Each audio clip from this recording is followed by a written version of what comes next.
La parole de l'Éternel vint à Jonas une seconde fois, disant, « Lève-toi, va à Ninive, la grande ville, et crie nuit, selon le cri que je te dirai. » Jonas 3, 1, 2.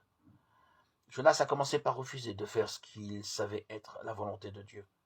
Cela n'a-t-il pas été vrai de nous tous? Mais Dieu ramène Jonas à la raison et le délivre. Si seulement les gens voulaient accepter l'œuvre du Seigneur Jésus-Christ accomplie pour leur salut, ils seraient vite délivrés de leur vie passée pleine d'amertume. À la fin, Jonas s'est souvenu de l'Éternel. Il prie à l'Éternel son Dieu des entrailles du poisson. Jonas confesse son péché et se confie en Dieu. Alors Dieu fait remonter sa vie de la fosse. L'Éternel commanda au poisson et il vomit Jonas sur la terre. Dans sa grâce, Dieu peut nous donner une seconde ou une troisième occasion de lui obéir, voire davantage. Cette fois-ci, Jonas ne conteste plus avec Dieu. Il se leva et s'en alla à Ninive, selon la parole de l'Éternel. Et le message solennel qu'il proclame dans les rues de cette ville est écouté avec le plus grand sérieux. Ainsi, les hommes de Ninive crurent Dieu. Quel miracle!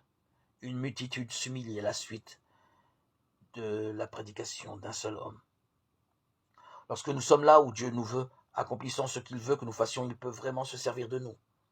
Il sait où et quand nous devons servir, que ce soit au bureau, à l'usine, à l'école, à la maison ou ailleurs.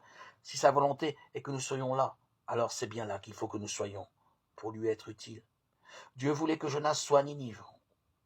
Où veut-il que je sois, moi, aujourd'hui? Quelle est ma mission? Même si nous sommes au bon endroit, au bon moment, nous avons constamment besoin de la direction de l'Esprit pour savoir ce que nous devons dire ou faire.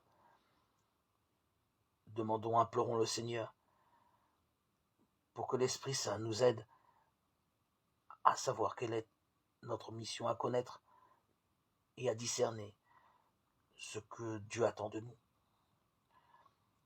Nous connaissons peut-être cette vérité, mais il est essentiel que nous la mettions en pratique. Demandons la direction du Saint-Esprit à notre Dieu. Invoquons son esprit pour que nous puissions être guidés.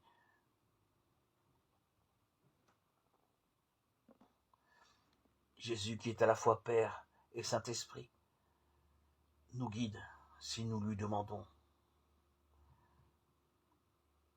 Nous avons bénéficié et nous bénéficions toujours de cet esprit que nous avons reçu à notre baptême. Ne le laissons pas étouffer par les distractions de ce monde et par tous ces désirs que nous propose, qu'active cette société en nos cœurs. Ne nous laissons pas guider par nos impulsions, mais par le Saint-Esprit. C'est l'unique vérité, l'essentielle vérité pour mettre en pratique la parole, pour accomplir ce que Dieu attend de nous et marcher ainsi sur les pas du Seigneur, notre Dieu Jésus.